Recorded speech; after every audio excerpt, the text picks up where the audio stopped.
오늘은 그동안 우리가 뭐 수행에 대해서 이모저모 많이 살펴봤는데요.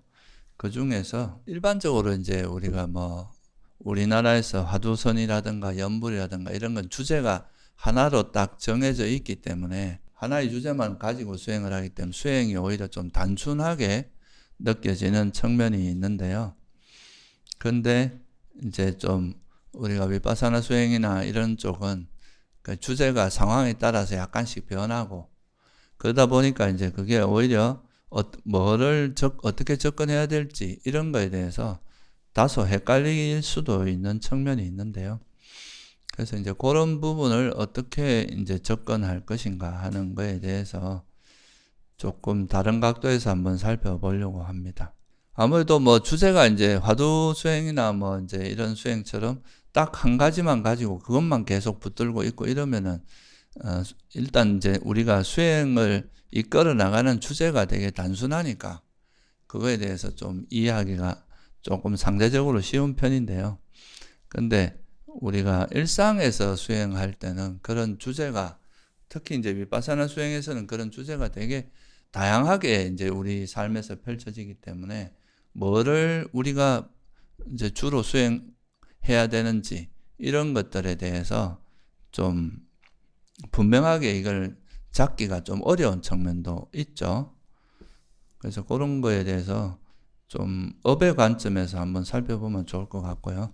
그리고 이야기를 하기 전에 먼저 제가 옛날에 이제 말씀드린 것 중에 우리 몸이 뭐 한 7년에서 한 10년 그 정도 되면 우리 몸이 이제 모두 바뀐다 이렇게 이제 전체적으로 싹 바뀐다 이렇게 말씀드린 적이 있는데 그 대체로 이제 어떤 우리 세포의 주기는 10년을 넘어가는 게 없습니다. 이제 그 수명이. 근데 모든 게 우리 몸이 100% 그렇게 바뀐다고 말하는 건 정확한 건 아닌 것 같더라고요. 그러니까 특히 이제 제일 대표적으로 우리 그 대뇌 피질에 있는 그런 뉴런 아시죠, 그죠? 우리 신경세포 이런 거는 거의 우리 사람의 수명하고 같이 간다고 합니다. 그러니까 이거는 이제 태어날 때 만들어지면 거의 죽을 때까지 가는 거죠. 그러니까 재생이 안 되는 세포 중에 유일한 그런 세포라고 할 수 있습니다. 그래서 우리가 보통 이제 사람들이 치매에 걸리거나 이렇게 되는 것도 우리 뇌세포 중에 일부가 죽으면 이게 다시 재생이 안 되기 때문에 이제 문제가 된다고 보는 거죠. 그 이제 신경세포 중에서도 뭐 해마라고 하는 우리 기억을 담당하는 그 부분에 있는 일부 세포는 재생이 되는데 거의 이제 이 뉴런 같은 경우는 거의 우리가 수명과 같이 평생 가는데 죽을 때 이제 이게 끝나고 이렇게 되는 거지. 이게 보통 세포는 뭐 빠르면 몇 초 만에 죽었다 다시 재생되고 이런 것도 있잖아요, 그죠?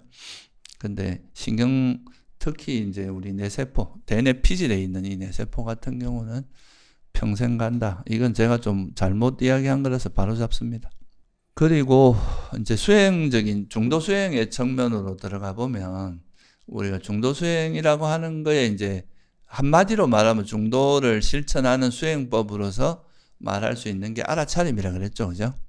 이 중도를 이제 우리 삶에서 어떻게 실천할 것인가 그 실천법이 알아차림인데 이 알아차림을 또 나누면 이제 크게 보면은 좌선 수행하고 극기 수행 그리고 이제 일상에서 우리가 일상적인 수행 이렇게 세 가지로 나눌 수 있는데 어떻게 보면 이제 호흡 수행이나 극기 수행은 딱 그 나름대로 그 뭐랄까 수행이 대상도 되게 분명하고 그죠? 이제 호흡 수행할 때 좌선할 때는 호흡이라고 하는 하나의 대상이 딱 정해져 있고 그리고 극기 수행할 때는 자기 발걸음, 발의 움직임이나 발의 감각 이런 이제 발걸음이 거기에 딱 정해져 있기 때문에 이건 수행이 좀 더 이렇게 뭐랄까 대상도 분명하고 수행하는 방법도 어느 정도 좀 포멀한 어떤 전형적인 그런 수행법이 있단 말이죠, 그죠? 그래서 이 부분은 좀 나름대로 이제 수행할 때 이렇게 정해진 바대로 하면 되는데 이제 약간 어려운 게 일상 수행이죠, 그죠? 일상에서는 대상도 딱 정해져 있는 게 아니고 이게 상황에 따라서 변화도 많고 그러면 그런 여러 가지 그런 변화 중에서 어떤 거를 우리가 붙들고 수행을 해야 될 것인가, 어떤 대상을 이제 우리가 주로 해야 되나, 이런 거에 대해서 고민이 있을 수 있는데요. 그래서 이제 이럴 때 우리가 많이 하는 것 중에 하나가, 그러니까 수행에 알아차림을 할 때 알아차림의 대상이 뭔지가 좀 분명해져야 우리가 이제 수행을 할 때, 내가 지금 할 땐 여기에 마음을 기울이면서 단지 이제 거기서 내가 어떤 숨에 마음을 주의를 두려고 하는데, 그게 생각이 이렇게 뭐 움직일 때 그 생각을 알아차리고 놓고 다시 숨으로 돌아오고, 이렇게 그 수행 방편이 분명하면은 수행하기가 좀 쉽잖아요. 그래서 우리가 분명히 우리가 이제 특별하게 내가 뭘 해야 될 게 없을 때, 그럴 때 내가 마음을 기울이고 주의를 기울여야 될 대상, 그걸 우리가 이야기하자면 기본 대상이다, 뭐 이렇게 이제 표현을 할 수 있어요. 내가 마음을 둘 곳이죠. 어떻게든 마음을 두고 있는 대상이 필요하고, 그 마음을 두되 거기 이제 주의를, 예를 들면 숨에다 주의를 기울이려고 하는데 그게 문제가 생길 수 있잖아요. 그죠? 문제가 아니라 생각이 움직일 수 있잖아요. 그러면 그때 이제 이 생각을 알아차려서 그 생각을 놓아버리고 다시 숨으로, 다시 이제 원래 내가 주의를 기울이려고 하는 그 대상으로 회귀를 하는 거죠. 그게 이제 기본 대상이라고 할 수 있는 건데, 그런 기본 대상이 뚜렷할 때는 수행하기가 좀 편합니다. 근데 일상수행 같은 경우는 그 기본 대상 자체가 좀 하나로 고정하기가 어려운 거예요. 뭐 물론 이제 일상에서도 호흡만 보고 있다가 뭐 다른 거 나타나면 그렇게 해라 이렇게 할 수도 있지만, 그렇게 하는 것은 또 이제 여러 가지로 현실적이지 않은 부분이 많습니다. 그래서 이런 부분을 어떻게 우리가 접근할 것인가. 호흡 수행이나 걷기 수행은 사실 뭐 아까도 말씀드렸지만 그렇게 복잡한 구조는 아닌데, 이제 일상 수행에서는 그러면 어떻게 하는 게 좋은가, 이거를 좀 살펴보기 위해서 먼저 우리가 보통 우리가 뭐 이제 업을 이야기할 때 그 삼업이다 이런 말 많이 들어봤죠, 그죠? 삼업. 그게 뭘 삼업이랍니까? 신구이라고 구분을 하잖아요, 그죠? 몸으로 짓는 업, 말로 짓는 업, 마음으로 짓는 업.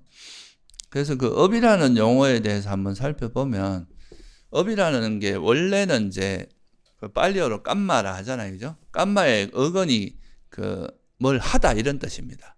행하다.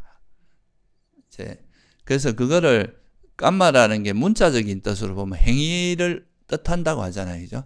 몸으로 하는 행위.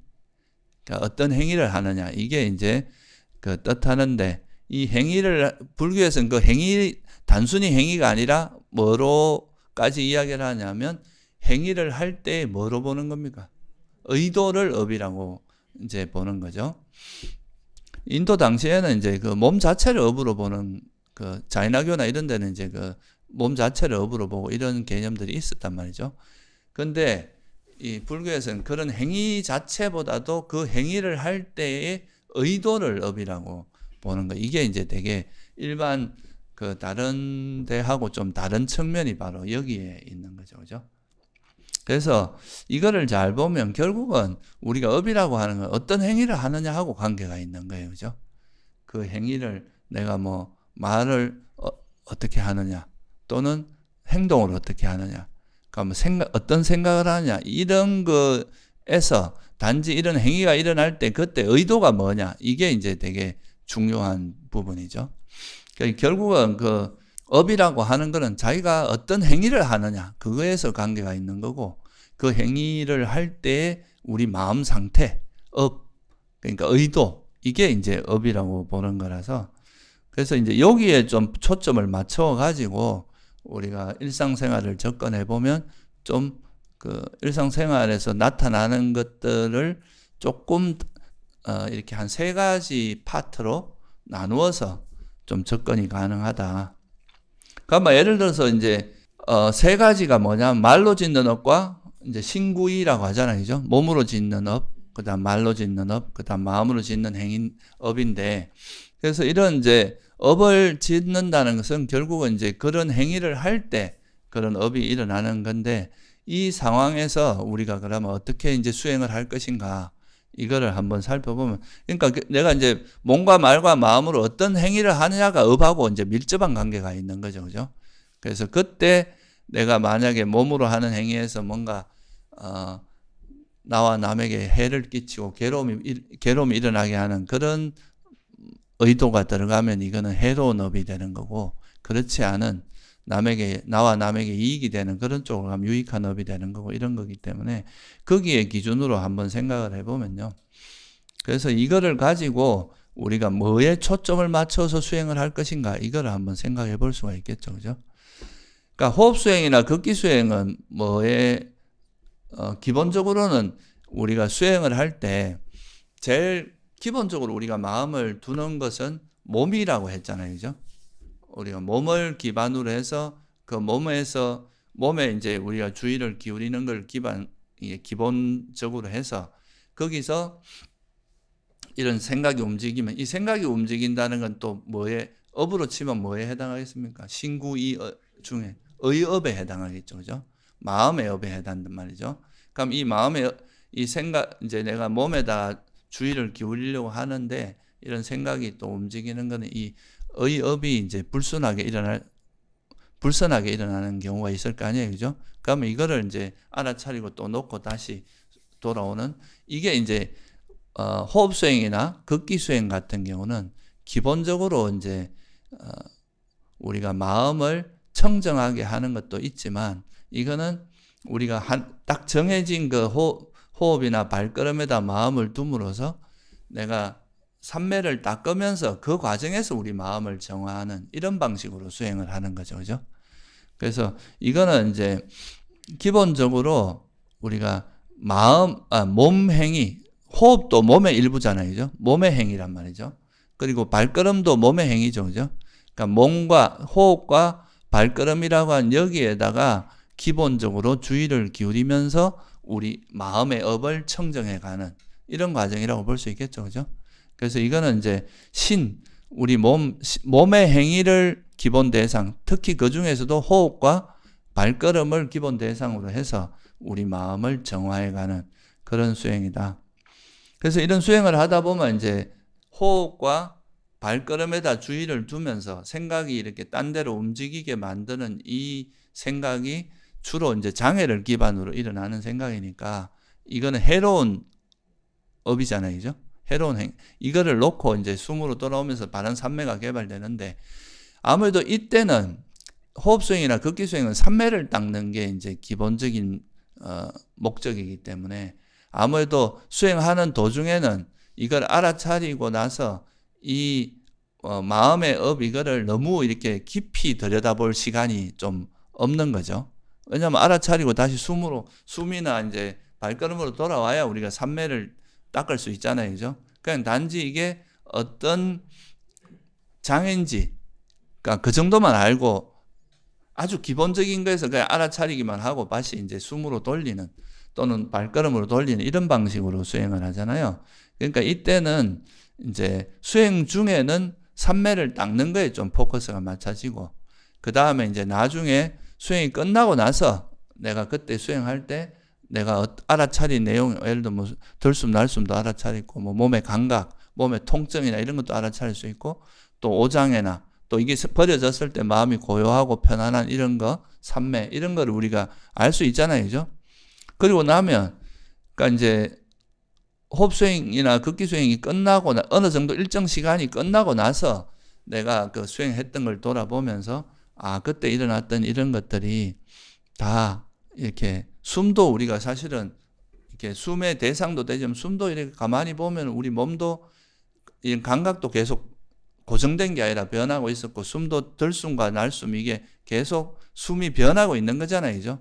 숨이 들어갔다 또 나가면 사라지고 다시 새로운 숨이 들어가고 나가고 사라지고 이렇게 되면 걸 보면서 이제 내가 어떤 장애가 일어났고 또 그게 버려지니까 어떤 마음이 됐다, 이것도 우리가 이제 반조할 수 있지만, 또 한편으로는 그때 내가 했던 숨이나 발걸음 이런 것도 숨도 계속 들숨 날숨도 계속 생멸하고 있다는 거죠. 변하고 있다는 것도 알 수 있고, 또 이것도 우리 숨이라는 거 의도에 의해서 일어난다고 보거든요. 우리가 의식적으로 하는 게 들숨 날숨이거든요. 그냥 의식하지 않고 일어나는 거는 사실 그냥 우리가 신경 안 써도 되는 숨이 되지만 우리가 들숨 날숨은 숨이 들어가고 나가는 걸 의식적으로 알아차리려고 하는 거잖아요. 그러니까 여기는 알아차리려고 하는 의도가 들어가기 때문에 그런 거라고 보시면 되죠. 그러니까 하여튼 이게 이제 의도를 통해서 일어나고 또 이것도 결국은 사라지고 우리 생각도 장애도 계속 있는 게 아니라 일어났다가 또 어느 조건이 또 이렇게 숨으로 돌리면 사라지고 그러면서 또 내가 그 경험했던 물질이나 그 숨, 몸의 감각 이런 이제 물질이나 또는 내가 나한테 일어났던 그런 생각, 마음 이런 것도 다 어떻다는 것도 우리가 한번 반조해 볼 수 있어요.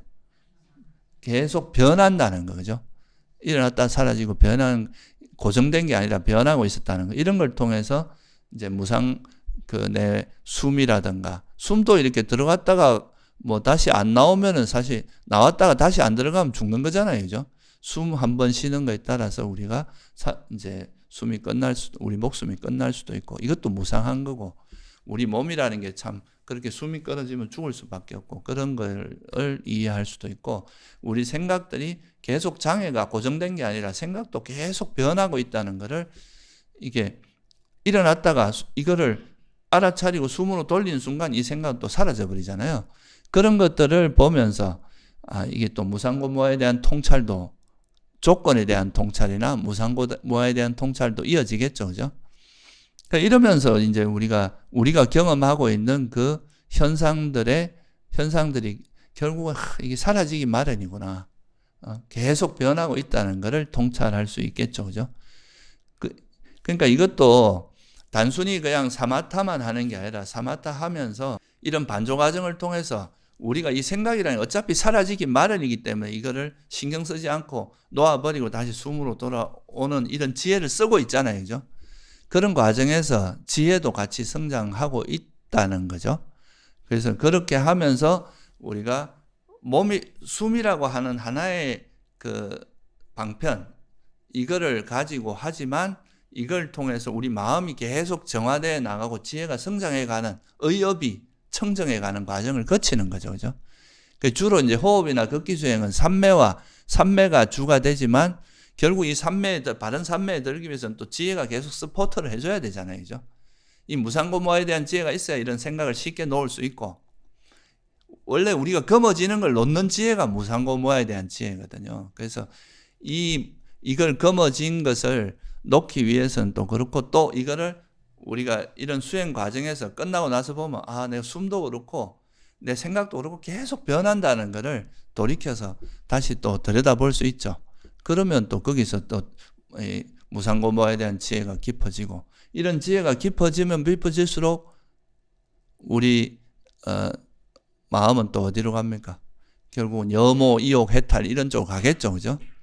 그런 식으로 이제 수행을 하는 거. 이 걷기 수행도 마찬가지입니다. 걷기 수행 발걸음을 갖고 발걸음에 두고 발걸음이 이제 몸의 행위잖아요. 그죠? 신구이 중에 신에 해당하죠. 몸의 행위에 주의를 두고 있다가 호흡 수행처럼 생각이 움직이면 다시 숨으로 오고 이렇게 하면서 이것도 삼매를 닦아 나갈 수 있고 그러다가 이제 어느 정도 걷기 수행이 이제 한 30분이나 이렇게 끝나고 나면 그 다음에 내가 알아차렸다. 내가 걸을 때도 발걸음이 계속 이제 왼발, 오른발에 변해가고 우리가 왼발을 움직일 때 이거 몸하고 오른발을 움직일 때 몸이 똑같지 않잖아요. 그죠? 그러니까 계속 변한다는 거. 그리고 그런 과정에서 우리가 보고 듣고 했던 거, 소리도 들리고 했던 그런 것들도 다 변하고 있고 내 마음도 변하고 있다는 이런 거를 또 수행 끝나고 나서 나한테 어떤 장애가 일어났고 이 장애가 벌어지니까 어떤 마음이 일어났다 이런 거를 관찰하는 것도 하나의 이게 물질과 정신을 파악하는 지혜거든요. 이런 게. 그리고 이제 그거의 조건 이것이 내가 걸으려고 하는 의도를 통해서 이런 발걸음이 일어났고 의도에서 일어났다는 거. 그러기 때문에 이건 계속 변한다는 거. 우리 몸의 작용도 변하고 마음도 계속 거기에 따라서 변했다는 거. 이런 거를 또 관찰하면서 이제 이게 참 우리가 경험하고 있는 이런 물질과 정신 현상은 변하기 마련이라는 거를 한번 또 다시 검증하고 그죠? 그거에 대한 통찰이 일어날 수 있겠죠. 이러면서 우리가 실제 몸에서 일어나는 현상, 그러니까 숨이나 이 발걸음 또는 그걸 기반으로 해서 일어나는 우리 정신 현상이 계속 변한다는 것을 보면서 우리가 물질과 정신에 대한 통찰이 깊어지는 거예요. 물질과 정신이라는 게 결국은 변하기 마련이고 우리가 거머쥘 만한 게 아니라는 이런 통찰이 깊어지는 과정을 거치는 거죠. 그래서 이것도 이제 이런 과정에서 단지 이제 호흡 수행과 걷기 수행을 아까도 말씀드렸지만 좀 대상이 딱 고정되어 있기 때문에 수행하는 도중에는 주로 삼매를 닦는데 포커스를 맞춰지기 때문에 이때는 우리가 알아차리고 내려놓는 지혜가 주로 작동하게 되는 거고, 근데 이제 이 수행이 끝나고 나서 반조할 때는 뭐가 주로 작동하게 되겠습니까? 이제 그때는 좀 다방면의 지혜를 숙고할 수 있겠죠. 이런 반조는 주로 어떤 업에 해당하겠습니까? 의업에 해당하는 거예요. 우리 의식을 좀 더 정교하게 만드는, 그러니까 우리가 통찰을 그냥 경험한 거에서만 끝나면 직관적으로 알아지는 거지만 이게 섬세해지지는 않거든요. 사람들이 그냥 이렇게 탁 보고 뭐 알아지는 건 있지만 그게 진짜 사실인지 아닌지는 검증 과정을 통해서 이게 섬세해지고 정확해지거든요. 보통 수행자들이 뭔가 이렇게 수행하다 보면 알아지는 게 있으니까 그거 아는 걸로 알았다 생각하는 경우가 되게 많아요. 근데 이거는 다방면으로 검토를 해보면 자기가 아는 게 잘못 알 수도 있고 또 그게 아주 지엽적으로 알 수도 있는 건데 이런 걸 전체적으로 착각할 수 있거든요. 그래서 그런 거를 좀 체계적으로 법에 맞게, 이 반조라는 거는 그 반드시 뭐에 맞게 해야 돼요? 우리가 성과 불서이니 이런 거 이제 부처님께서 말씀하신 그 바른 견해라는 그 진리에 맞게 사유를 해야 이게 올바른 사유지. 그냥 혼자 자기 생각대로 하면 이거는 말 그대로 사견인 거죠. 자기 입맛대로 생각하는 게 되는 거니까 이런 거는 사실 생각이 많아진다고 해도 그게 사실 진리에 대해서 아주 섬세하게 이해가 된다기보다는 자기 생각이 강해지게 되거든요. 그러면은 그거는 뭔가 경험을 통해서 이제 수행을 하다 보면 다양한 경험은 하는데 그 경험이 자기 진리에 대한 통찰을 점점 다듬고 확고하게 해주는 쪽으로 가는 게 아니라 자기 생각을 오히려 강화하는 쪽으로 갈 수도 있거든요. 그래서 이게 이제 반조에서 가장 중요한 거는 그게 바른 견해에 맞게, 그러니까 예를 들면 현상을 이제 정말 이 현상이 조건 발생이라는 이런 걸 보고 또 무상고무하라를 본다든 그걸 통해서 이게 참 이 세상에 있는 모든 건 무상하고 괴로움이 무하다 이렇게 보는, 그게 이제 진리에 맞게 보는 거잖아요. 그리고 이제 탐진치라고 하는 거는 괴로움이 불러일으킨다는 거. 그러니까 그게 없는 게 이제 괴로움에서 벗어난다는 거. 이런 거에 대해서 우리가 알아야 될 걸 철저히 알고 버려야 될 거, 그 다음 실현해야 될 거, 개발해야 될 거, 이걸 철저히 아는 게 바로 사성제에 맞게 우리가 통찰하는 거죠. 그죠? 그렇게 하다 보면 이게 이제 그 반조가 우리가 실제로 수행하면서 경험했던 그 통찰 경험을 더 섬세하게 하고 더 깊게 예리하게 만드는 역할을 해줄 수가 있는 거죠. 근데 이제 그게 아니라 자기 생각에 빠져버리면은 뭐 자기 딴에는 안다고 하지만 그게 진리에 맞게 이루어지는 통찰이 아니라 자기식의 통찰이 이루어질 수 있다. 그러면은 그런 게 오히려 그런 것들이 시간이 지나면서 수행의 경험이 오히려 사견을 강화하는 쪽으로 갈 수도 있거든요. 왜냐하면 내가 경험한 게 있으니까 또 그걸 갖고 막 이야기하면 또 그거에 대해서 충분히 그럴 수 있다 이거예요. 뭐 예를 들어서 그런 거 있잖아요. 뭐 우리가 뭔가 내가 이렇게 아는데 뭔가 아는 거는 변하는데 아는 요거는 변하지 않는 것 같아. 그러니까 이걸 지켜보고 있는 뭔가는 따로 있는 것 같아. 그러면 이런 걸 또 뭐라고 이제 우리가 진리를 잘 모르는 경우는 이런 걸 갖고 뭐라고 생각할 수 있어요? 아, 이게 나 아닌가? 이게 지나 아닌가? 이렇게 생각할 수도 있잖아요. 그러면 이거를 이제 자꾸 이렇게 반복하다 보면 아, 맞아. 이게 지나야. 저도 옛날에 이제 수행할 때 뭐 예를 들어서 수행하다 보면 이제 마음이 밝아지는 현상이 나타나거든요. 그러면 이 밝음이 계속 유지되는 거예요. 안 없어지고. 계속 밝은 게 이어진다고 느끼는 거죠. 그러면 그때는 뭐 진화 이런 이야기를 들었을 때니까 이게 바로 진화구나. 이렇게 생각할 수가 있는 거예요. 우리가 진리를 잘 모르는 경우에는. 그러면 그렇게 그걸 지나다 또는 이 지켜보는 게 나다 이렇게 생각하면 그 방향으로 계속 확고하게 돼서 이거에 대한 이제 확실한 집착이 생기면 나중에는 이제 누가 말해도 이게 아니 내가 다 경험했는데 뭔 소리냐 이렇게 되는 거죠. 그래서 이게 진리에 맞게 반조한다는 이게 우리 사고를 우리가 생각하는 방법을 다듬는 거예요. 이게 의업을 청정해야 하는 거거든요. 우리가 세속에서도 그냥 생각만 마야하면은 그 논어에도 그런 게 나옵니다. 생각만 마야하면 이게 번잡하게 되고 너무 또 책을 보지 않고 생각만 마야하면 이게 문제가 된다 그러고 책만 마야봐도 그러니까 우리가 세속에서 뭔가 제대로 사고를 하기 위해서는 좀 사고의 틀, 소위 말하는 철학적인 사고 방식 이런 걸 논리적으로 생각하는 거 이런 걸 배워야 가능한 거잖아요. 그렇지 않으면 그냥 막 생각만 왔다 갔다 하지 아무런 이게 도움이 되지 않는 생각이 망상이 될 수도 있잖아요. 그게 바로 이제 의업이다.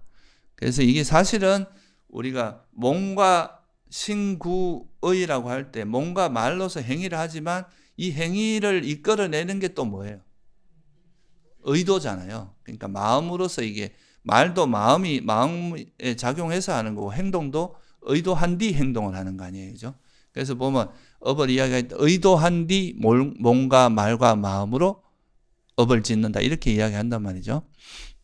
그래서 이제 요런 것이 이제 호흡 수행이나 걷기 수행에서는 이거 두 가지를 이제 했던 거. 그러니까 호흡 중에는 사마타 삼매 닦는 거에 주력했던 거를 보완해 주는 게 이제 반조 때 수행이 끝나고 나서 그걸 반조하면서 지혜를 더 깊이 있게 하는. 왜냐하면 처음에 수행할 때는 그냥 알아차림만 하기 때문에 물질과 정신을 파악하는 정도라면은 이게 끝나고 나서는 이제 조건이나 그 원인을 찾거나 이럴 때 조건이나 무상고모에 대한 지혜로 이어질 수 있다 이 말이고요. 그래서 요거는 뭐 이제 많이 이야기했던 건데 그러면 일상 수행에서 우리가 일상에서는 호흡 수행이나 걷기 수행은 대상이 뚜렷하잖아요. 몸의 행위 중에서 숨과 발걸음이라고 뚜렷하니까 이거는 좀 사람들이 헷갈리진 않는 거죠. 이건 딱 전형적인 수행 방식이라서. 근데 일상은 굉장히 자유롭습니다. 일상 수행에서는 다양한 대상을 접해야 되고 상황도 되게 다양하게 나타나고. 그럼 이럴 때 우리가 어떻게 이거를 받아들이냐. 기본적인 거는 몸의 행위입니다. 우리가 언행을 주의 깊게 하는 거. 이게 이제 수행의 표준이 돼요. 이거에 우리가 표준이 될 만한 경전이 뭐가 있느냐 하면요. 여러분들 안발라티카에서 라울라를 교개한 경이라는 경이 있어요. 마찌마니카에 보면. 거기에 보면 이제 부처님께서 라울라가 이제 막 처음에 출가했을 땐 좀 문제를 좀 일으켰어요. 내가 부처님 아들이라 그래.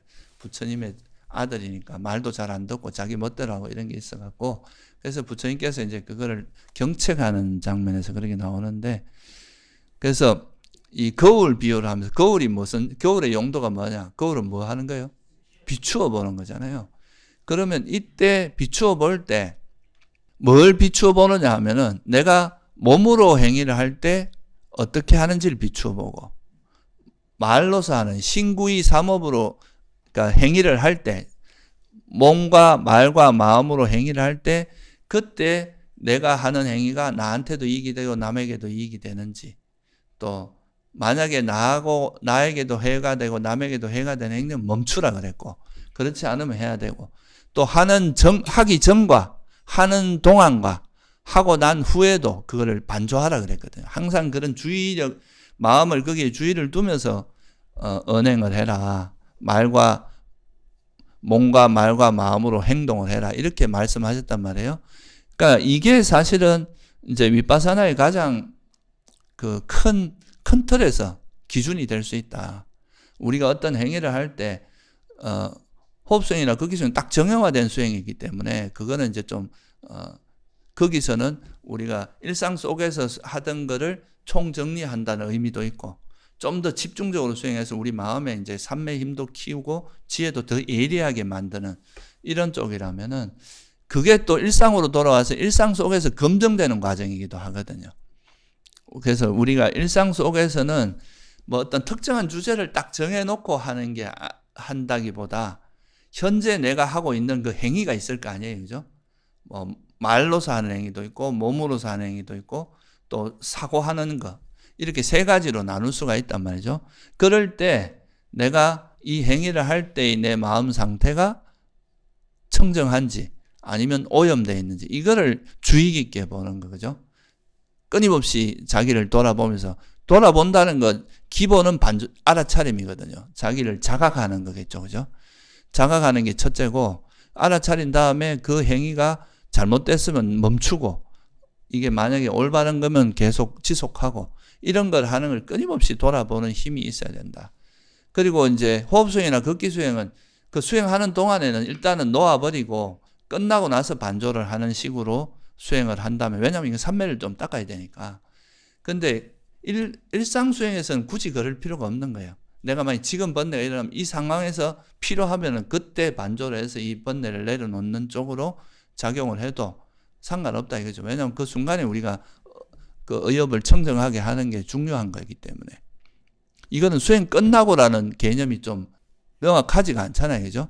그러니까 이거는 이제 호흡수행이나 극기수행처럼 딱 정형화된 수행이 아니기 때문에 그때 내가 누구하고 만나서 화가 나면 그 화를 먼저 이때 화를 알아차리고 나서 이 화를 어떻게든 지혜를 써서 반조를 하든지 해서 놓아버리는 이 행동을 멈추는 게 들어가야 될 거 아니에요. 그죠?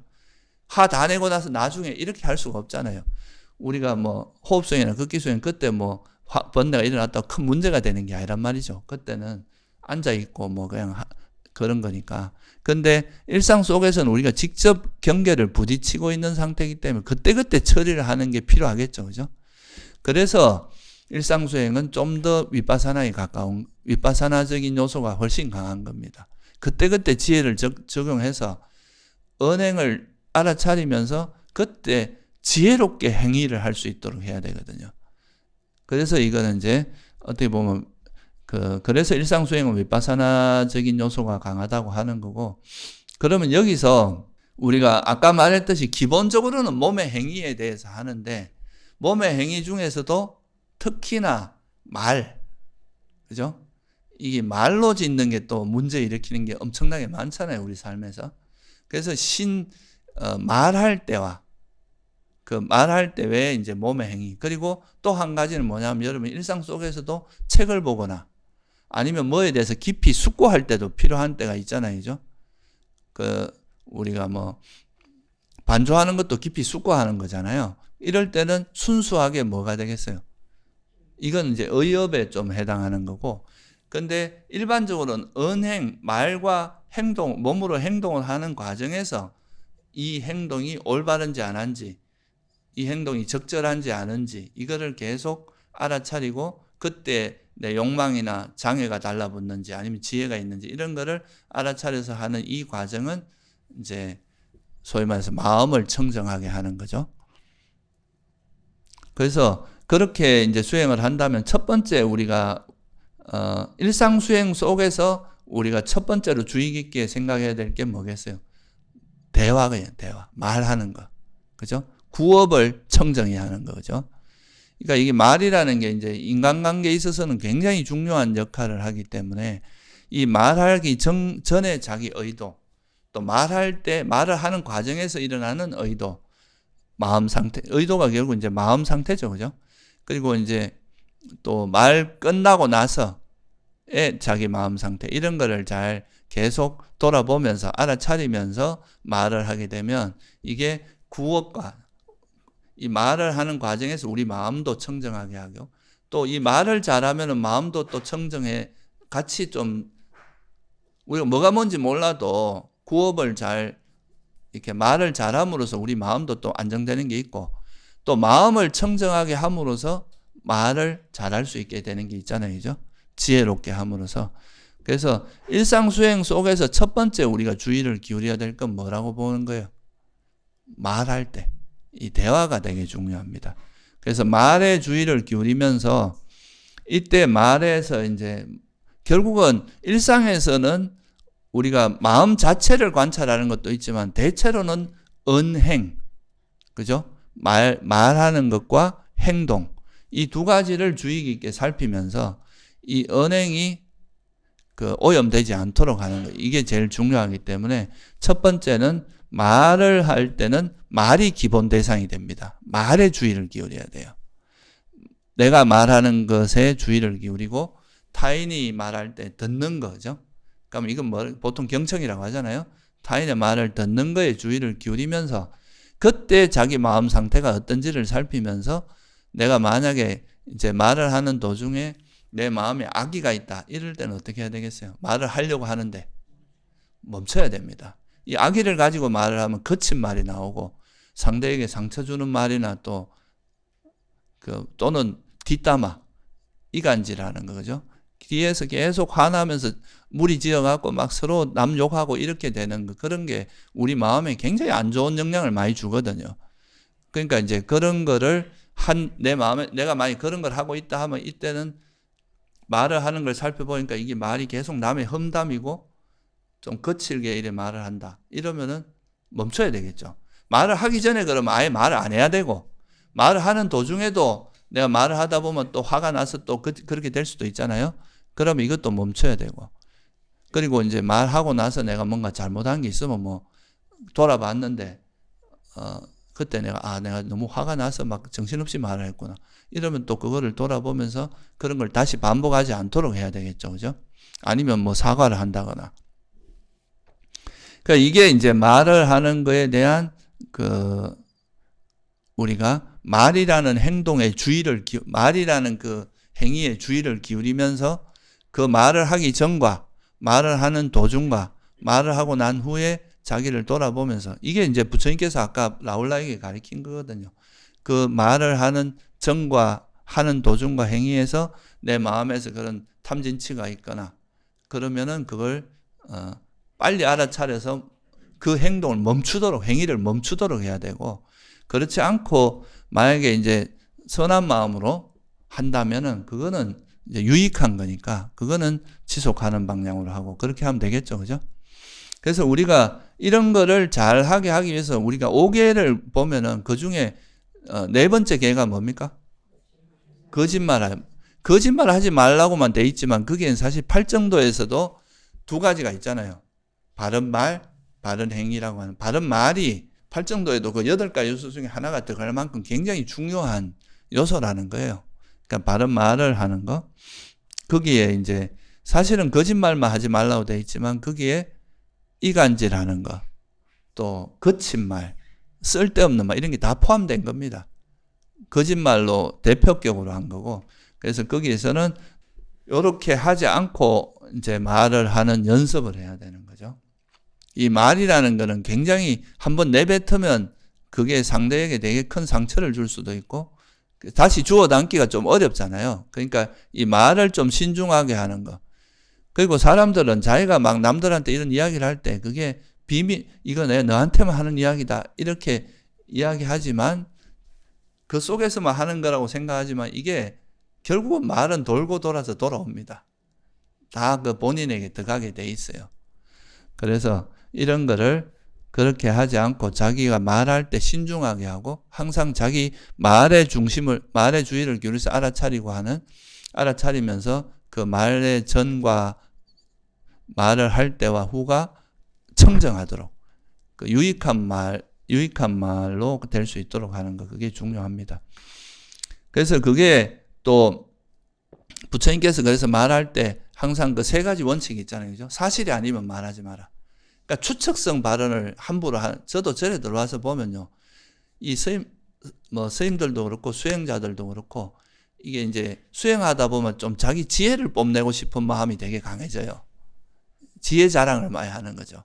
그러면 어떤 사람에 대해서 판단할 때 나는 이게 이런 거에 이미 많은 경험을 해서 이런 건 탁 보면 안다 이렇게 생각하는 경우가 되게 많거든요. 그러면서 함부로 사람을 추측해서 그 판단을 사실로 그냥 받아들여 버려요. 확인도 안 해보고. 자기가 그 한 사람을 그렇게 쉽게 판단할 수 있는 게 아니거든요. 그러면서 그 상황도 그 주변의 상황이 되게 복잡하게 얽혀 있는데도 그냥 자기 눈에 보이는 것만 갖고 사실로 받아들일 수 있거든. 그러면 그게 문제가 되는 경우가 많겠죠. 그러면서 이제 그걸 가지고 마치 사실인 것처럼 이야기하고 막 이러는데 그런 게 소위 말해서 그런 거는 이제 말을 신중하게 하지 않고 그 말로 인해서 상대에게 피해를 줄 수 있다는 걸 잘 모르는 거죠. 사실인 걸 확인을 안 해보는 거예요. 그죠? 그게 첫 번째고, 그 다음에 이 사실이라 해도 그 말을 해서 이익인지 아닌지를 살펴보라 그랬고, 이익이 아닌 말은 굳이 안 하는 게 좋은 거예요. 서로에게 뭐 별로 좋지 않은 말들이 있잖아요. 그죠? 그런 말들을 해가지고 괜히 막 분란이 일어나고 그것 때문에 서로 상처받고 이런 일은 안 하는 게 낫다. 만약에 사실이고 이익이 된다면 적절한 때를 봐라. 이 정도로 이렇게 세 가지의 필터를 거쳐서 말을 해라. 말을 할 때 신중하게 하라는 거죠. 그게 첫 번째고요. 두 번째는 이제 그러니까 우리가 일상 속에서 말을 하는 게 되게 큰 파트가 되는 거예요. 그래서 구업을 청정해야 하는 거고, 그리고 그 나머지는 자기 현재 하는 행위에 초점을 맞추는 거죠. 뭐 잠을 잘 때 같으면 잠자는 행위를 이제 잠자기 전에 내가 막 너무 분노에 막 끌어서 이렇게 잠을 잘 수도 있잖아요. 화가 나서. 그럴 때는 또 좀 마음을 좀 진정시켜서 잠자기 전에 뭐 자선을 좀 해서 마음을 좀 가라앉히고 잔다거나 이런 화를 좀 놓아버리고 잔다거나 그렇게 하면 좀 숙면을 취할 수 있는데, 그렇지 않으면은 잠을 자는 게 아니라 그냥 막 누웠어도 계속 그 생각이 돌아가니까 잠도 안 오고 그럴 거 아니에요. 그러니까 잠자기 전에 자기 마음 상태, 잠잘 때 우리가 잠을 잘 자기 위해서는 뭐 마음 상태가 자해수행을 하면 잠을 잘 잔다 하잖아요. 그죠? 그러니까 결국은 그 화가 없이 자면 잠을 잘 잔다는 거예요. 그러니까 그런 것, 잠을 잘 자게 하는 것, 이런 것도 그렇고, 또 일상에서 몸의 행위 중에 제일 또 대표적인 우리가 살아가기 위해서는 꼭 필요한 게 뭡니까? 음식이잖아요. 그러니까 먹는 거에서 먹는 그 행위 속에서 우리 마음을 잘 지키는 거, 이것도 되게 중요하겠죠. 내가 이 음식을 식탐으로 먹는지, 정말 내가 수행을 잘하기 위하고 내 몸을 건강하게 하기 위해서 먹는 건지, 그런 것도 살필 수 있고, 또 먹다 보면은 또 좀 맛없고 이런 거에 보면 또 화도 내고 이러잖아요. 그러니까 이제 그런 음식을 먹는 과정에서 내 마음의 변화, 이거를 살펴보고, 만약에 식탐이 들어가면 또 마음을 절제해서 좀 하고, 음식을 먹을 때도 보면 좋은 반찬이 나오면 앞에서 다 먹어보면 뒤에서 먹을 게 없잖아요. 여러 명이 먹을 때. 그러면 이제 적절히 먹는 거, 그죠? 이런 것도 있고, 또 우리가 음식이라는 게 결국은 수행할 때도 되게 영향을 많이 미치거든요. 너무 많이 먹으면 졸리고. 그래서 경전에도 보면 항상 나오는 말 중에 하나가 음식의 적당량을 알라, 이 말이 자주 나오잖아요. 그러니까 우리가 공양에 대해서도, 공양이라는 그 행위 속에서도 일상에서 우리가 일어나는 되게 중요한 행위들이 있잖아요. 그러니까 공양할 때도 내가 공양하기 전에 오늘 뭐 짜장면이 나온다는데 하면서 하기 전부터 설레가지고 이러면은 이건 이제 내 마음에 식탐이 있다는 걸 알고 그런 마음을 좀 차분하게 해서 가는 것. 또 먹을 때도 음식에 정신없이 먹는 게 아니라 음식을 먹는 과정에서 자기 마음을 살피면서 먹고 난 후에도 저거 맛있었는데 다음에 또 딴 데 가서 어디 한번 먹어야 되겠다, 이렇게 또 생각할 수도 있잖아요. 그런 것도 살피고, 그게 이제 공양에서 우리가 그것도 되게 중요한 주제가 되겠죠. 그죠? 잠자는 거, 공양, 그리고 또 일할 때 우리가 몸으로 설거지를 하거나 뭔가 우리 절 같으면 뭐 울력을 하거나 이럴 때 그 하기 전에 자기 마음에 내가 뭐 지금 수행하러 왔지 울력하러 왔나, 이런 생각이 들 수도 있고, 그러니까 그 자기 마음에서 일어나는 그런 것들을 울력하기 전과 울력할 때도 빨리 안 끝나나 하고 막 빨리 들어가서 쉬고 싶은데 이런 마음이 일어날 수도 있잖아요. 그리고 또 끝나고 나서도 내 오늘 너무 힘들었다 하고 막 그 짜증 낸다거나 불편해 한다거나 이럴 수도 있으니까 그런 마음들을 우리가 잘 살피는 거. 내가 이런 걸 하는 게 그 의미가 있고, 또 이런 걸 통해서 내가 공덕도 짓고 나한테는 상당히 의미가 있는 거다. 또 우리가 결국은 번뇌라는 게 어떤 특정한 조건에서만 일어나는 게 아니잖아요. 그죠? 여러분들이 일상에서 살아가는 그 다양한 행동, 다양한 행위 속에서 번뇌가 일어나는 거니까 그 각각의 행위 속에서 우리가 대응하는 방법을 배우는 거라고 할 수 있겠죠. 각 그 케이스마다. 이럴 때는 내가 어떻게 하니까 내가 번뇌가 더 일어나고, 이럴 때는 어떻게 하고, 그렇게 돼야 우리가 어떤 그 환경에서도 화나 뭐 욕망이 일어나지 않고 그걸 이겨낼 수 있는 힘이 생길 거 아니에요. 그죠? 그러니까 이제 그런 데서 하고 또 뭐 행주자와 어느 때도 그러니까 일상에서 말할 때를 제외하고는 대부분의 행동은 자기 몸에 현재 내가 하고 있는 그 행위, 몸의 행위에 초점을 맞추면 된다. 그죠? 일할 때는 일하는 그 행위에 초점을 맞추면서 일할 때 일을 시작하기 전에 자기 마음이나 일할 때 그 마음 상태를 계속 체크해서 그걸 알아차리면서 그 마음이 이제 번뇌에 오염되지 않도록 하는 쪽으로 가고, 뭐 공양을 할 때는 공양하는 그 행위, 그리고 뭐 씻을 때는 씻는 행위, 뭐 화장실 갈 때는 그 화장실에 가는 그 몸의 행위. 그러니까 자기가 행동하는 그 행위에 주의를 기울이면서, 그죠? 그걸 알아차리면서 거기에 그 하는 행위에 자기 마음이 물들지 않도록 하는 거, 그게 제일 중요하다는 거예요.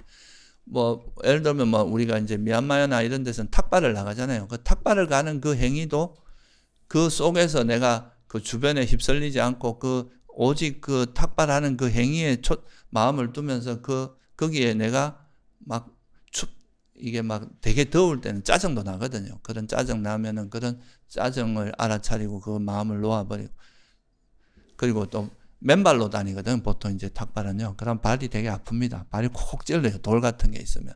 그런 거에도 우리가 이제 마음을 살필 수 있고. 그리고 이제 우리가 절 같으면 그런 예불을 한다거나, 예불을 할 때 자기 마음 상태. 그러니까 이거는 현재 자기가 하고 있는 그 행위에 초점을 맞추면 된다. 이거 제가 이제 몇 가지 예를 들어드리지만, 그게 이제 수행에서, 풀어나가는 방법이라는 거예요. 그러면은 우리가 5개 중에서도 이제 그 몸의 행위에 초점을 맞춘 게 아까 살도, 이 세 가지잖아요. 그죠? 살생하는 행위. 이것도 몸으로 짓는 행위일 거 아니에요. 그죠? 그 다음에 이제 뭡니까? 도둑질. 그 다음에 거짓말이 아니고 삿된 음행. 이런 행위들도 그 행위를 할 때 그게, 이건 참 나에게도 해롭고 남에게도 해롭고 나의 도덕적으로 문제가 된다, 이렇게 생각을 하면 그 행위를 멈출 수 있잖아요. 그죠? 그러니까 그런 것도 우리 행동, 우리가 현재 하는 행위를 항상 주의 깊게 보면서, 그게 알아차림의 핵심이다 이거죠. 우리가 현재 하는 행위 자체를 주의 깊게 봐라. 그러니까 이거 두 가지를 합치면 결국 언행인 거예요. 그죠? 말과 행동을 잘 우리가 이제 주의 깊게 보면서 거기에 주의를 기울이는 거죠. 내가 지금 하는 말이나 행동에 주의를 기울이면서 이게 주제가 된다 이 말이에요. 우리가 수행의 일상에서는 알아차림의 주제는 현재의 언행이다, 이렇게 보면 되는 거죠. 그걸 굳이 이제 크게 나누면 말과 행동, 그죠? 말을 하는 거, 말을 할 때 살피고, 행동할 때 거기에 주의를 기울이면서 그 행위를 일으키는 주체라기보다 이 행위를 일어나는데 그게 되는 거는 마음의 의도잖아요. 그죠? 그러니까 우리 마음이 이제 유익한지 해로운지 이걸 항상 살피면서 이 행동을 할 때 우리 마음이 항상 청정하도록, 그러니까 탐진치에 오염되지 않도록, 해로운 마음이 일어나지 않도록 유익한 마음이면은 행동하고 유익하지 않으면 멈추라 이거죠.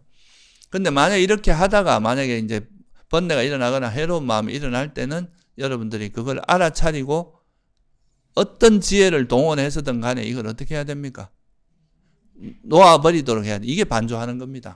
이 순간순간에 우리가 지혜를 써서 그냥 알아차리고 바로 놓아버리면 뭐 그걸로 그렇게 하면 되는데, 그게 안 되고 만약에 이게 좀 반복되거나 이럴 때는 그걸 놓아버리도록 반조를 해야 되겠죠. 또 일상에서 좀 유익한 건 뭐냐 하면, 일상에서 우리가 사실 자기 고질적인 번뇌는 대부분 일상에서 드러납니다. 여러분 앉아있을 때 그렇게 자기 습관이나 이런 게 잘 보이진 않거든요. 보통 어떤 사람과 관계할 때, 내가 사람을 대할 때 이렇게 남을 좀 무시하고 함부로 대하는구나, 또는 내가 말을 함부로 하는구나, 또는 행동을 할 때 이렇게 하는구나. 그리고 내가 이제 일상 속에서 사람들과 이렇게 관계를 하다 보면 나한테 과거부터 가지고 있던 그런 상처들이 드러나는 경우가 있잖아요. 우리가 어릴 때 우리가 충족하지 못했던 결핍들, 내가 사랑을 받고 싶은데 사랑을 못 받았다가 이런 결핍들이 사람들한테 많이 있거든요. 그게 일종의 그런 것들이 또 어떤 경계에 부딪혔을 때 그런 게 드러나고, 또 어릴 때 받았던 상처가 또 그런 비슷한 상황에 부딪히면 또 드러나. 그러니까 일상에서는 자극이 좀 강하기 때문에 그럴 때 자기 마음에서 그 이전에 일반적으로 보지 못했던 그런 건 대부분 일상에서 어떤 관계 속에서 일어나는 경우가 많습니다. 그러면 이제 그럴 때 자기가 자기한테 반복적으로 일어나는 거, 이런 걸 봄으로써 그걸 알아차리고 그거를 놓아버리는 과정에서 지혜가 크게 성장하거든요. 보통 이게 습관이라는 건 무슨 말입니까? 부지불식간에 이루어진다는 뜻이거든요. 그러니까 그건 자기가 잘 모르고 하는 행위예요. 근데 그 뒤에 숨어 있는 그런 이제 이런 걸 우리가 잠재 성향이라고 하잖아요. 그러니까 이런 것들이 이제 만약에 스스로 자각이 되면 이건 고칠 수 있어요. 항상 어떤 상황에 대해서 부정적으로 보고 그걸 안 좋게 보던 이런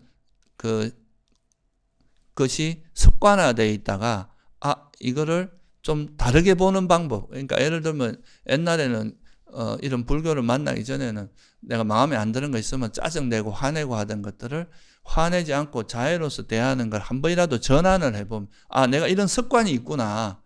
내가 조금만 뭐 불편하면 화를 내는구나. 불편한 걸 잘 못 참는 이런 게 있구나 하는 거를 알게 자각을 하면 그때는 이게 내가 화라는 걸 알게 되고, 그러면서 이게 계속 그런 비슷한 행위가 반복되는 걸 통해서 자기 습관을 파악할 수 있는 거거든요. 그렇잖아요? 그러다 보면은 내가 이런 게 있다. 그걸 알고 그거를 반조하면서 내가 여기서 이런 것들을 뭐를 거머쥐고 있고 뭐를 잘 모르는지, 우리가 화가 계속 그 짜증이 화가 나는 거는 어떤 거에 대한 트리거가 되면 그거에 대해서 화가 확 일어나는 경우가 있잖아요. 그러면 그 뒤에는 분명히 내가 해결하지 못한 집착이나 그런 욕망이 있거든요. 그거를 발견하면은 그 욕망을 풀어내는 또 답이 나옵니다. 그러면 이제 그거를 통해서 한번 자기에게 일어나는 그런 번뇌 구조를 한번 발견해 보면 그게 이제 나중에는 그런 일이 반복되지 않도록 하는 그런 쪽으로 작용할 수 있는데, 그거를 자각하지 못하면 맨날 똑같은 일이 반복되고 똑같은 상황들이 반복되고 그러면서 문제가 계속 같은 문제가 반복되는 이런 일이 발생할 수 있다 이거예요. 그래서 그런 거를 발견하기 되게 좋은 때가 바로 일상입니다. 우리가 앉아서 자선하고 극기 수행만 하고 이럴 때는 사실 그렇게 물론 그때도 이제 반복적으로 일어나는 게 있긴 있지만 그렇게 자기가 강력하게 일어나는 그런 번뇌들 같은 건 잘 경험하기 힘든데, 보통 일상에서 그런 게 일어나기 때문에 일상의 다양한 자극을 받으면서 다양한 각도에서 우리 마음을 담금질하는 겁니다. 어떻게 보면 일상수행이. 우리가 쇠도 보면은 많이 두드리고 담금질이 된 쇠가 어떻습니까? 단단하잖아요. 그죠? 우리 마음도요. 온갖 방향에서 담금질이 많이 돼야 이게 흔들리지 않는 그런 마음 상태가 되는 거기 때문에 우리가 살면서 경험하는 그런 다양한 불편함들은 우리를 이게 단단하게 만들어주는 담금질이라 생각하는 게 좋습니다. 그것도 되게 큰 인식의 전환이 되거든요. 그렇게 받아들이면서 수행을 하는 게 좋다. 그래서 우리가 일상에서는 몸의 행위에 초점을 맞추면 된다는 거. 말이라는 게 한 파트가 있고, 그 다음엔 현재 내가 무슨 행동을 하는가, 무슨 행위를 하는가, 여기에 초점 맞춰서 거기에 번뇌가 없이 하도록 하는, 이렇게 행동을 하면 된다. 그리고 마지막으로 이제 신구에서 의라고 하는 거는 주로 뭐냐면 생각할 때, 지금 제가 말씀드린 반조도 의업에 해당하겠죠. 우리가 경험한 것들에 대해서 깊이 사유하는 거, 이것도 의업에 해당하고, 또는 뭐 여러분들이 책을 보거나 뭔가 정신적으로 몰두해야 되는 일들이 있잖아요. 그죠? 머리를 써야 되는 뭐 세속 같으면 뭐 공부하는 거라든가, 또는 어떤 머리를 써서 일을 할 때 그럴 때가 있을 거 아니에요. 이때는 주로 이제 이 마음의 업이 작용하는 때인데, 이럴 때는 자기 생각이 좀 번뇌에 물들지 않도록 하는 거, 이게 중요하겠죠. 그죠? 이거는 그냥 바로 이제 마음 자체를 알아차리면서 내가 어떤 생각을 하고 있고, 일단은 거기에서 이제 내가 하고 있는 그 생각의 주제, 거기에 이제 몰두하려고 노력하면서, 특히 이제 책을 볼 때나 뭐 어떤 이게 이제 반조같이 이제 어떤 주제를 깊이 사유하는 거 있잖아요. 어떤 내가 경험한 것들을 주제로 사유할 때, 그럴 때는 거기에 몰두를 하는데, 몰두를 막 하려고 하는 걸 방해하는, 이게 딴 거 하고 싶고 이런 마음들이 일어날 수 있잖아요. 이럴 때 이제 이걸 알아차리고 이 마음을 놓고 다시 또 내가 원래 해야 될 주제에 집중하는 그런 방식으로 하면 되겠죠. 그죠? 그러니까 이게 언행은 자기 몸의 행위가 있으니까 몸을 기반으로 하니까 그걸 기반으로 해서 이제 이렇게 여기에 이걸 행위를 할 때의 자기 마음을 살피면 되는 건데, 이 순수하게 마음으로 할 때는 그게 조금 어려울 수가 있는데, 이럴 때는 그 자기가 숙고하고 책을 보거나 뭔가 숙고하는 거기에 온전하게 거기에 하려고 노력하다가 여기서 뭔가 번뇌가 일어나면 이 분위기가 확 바뀌거든요. 이 집중이 깨지거나.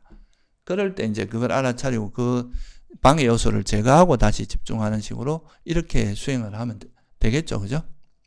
그래서 일상에서는 우리가 호흡수행이나 극기수행은 몸의 행위를 통해서 마음을 정화하는 방식이라면, 일상에서는 좀 더 다양한 몸의 행위가 있겠죠. 그죠?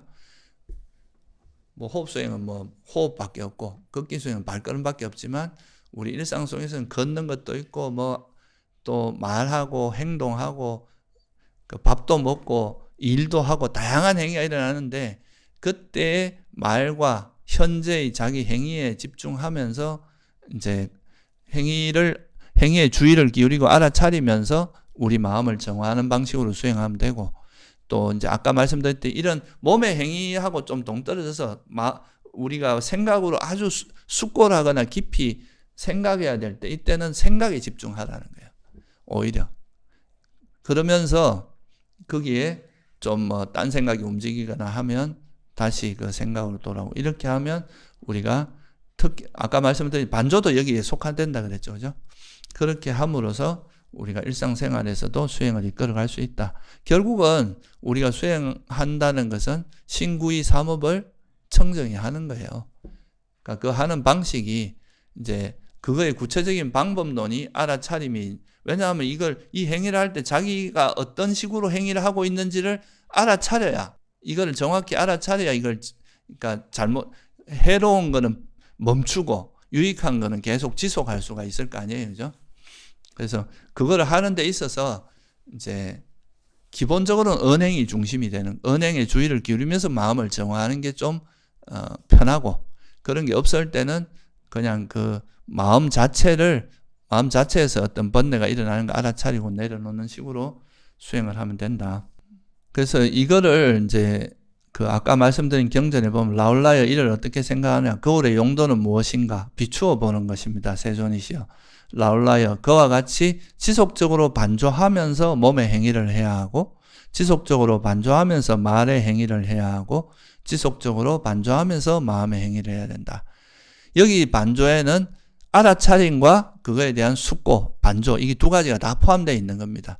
내가 몸의 행위를 할 때도 알아차리면서 그것이 해로운 쪽으로 가지 않도록 하고, 또 말할 때도 알아차리면서 해로운 행위로 가지 않도록 선한 행위로 청정하게 되도록, 또 우리가 어떤 사유를 하거나 뭔가 통찰하고 깊이 뭔가를 할 때도 이거에서 그렇게 반조하면서 이것이 해로운 이거에 대한 집착이나 화가 없도록 하는 거, 그런 게 다 포함되는 거다 이거죠. 그렇게 하면은 우리가 이제 어느 때나 뭔가 몸으로 행할 때나 마음으로 행할 때나 신구이 삼업으로 행위를 할 때 오염되지 않고 수행할 수 있다. 특히 일상수행에서는 이게 중요합니다. 그러니까 이제 호흡수행이나 극기수행은 정형화된 수행 방식이 있으니까 괜찮은데, 일상 속에서는 이렇게 삼업을 청정히 하는 거에 좀 중심을 잡아서 수행을 해보시면, 특히 이제 언행을, 말과 행동을 현재 자기가 하는 말이나 행동에 주의를 기울이면서 우리 마음을 정화해 나가는 방식으로 하는 게 제일 주된 거고요.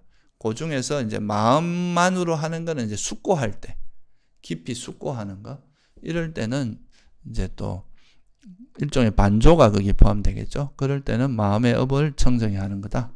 이렇게 보시면 될 것 같습니다.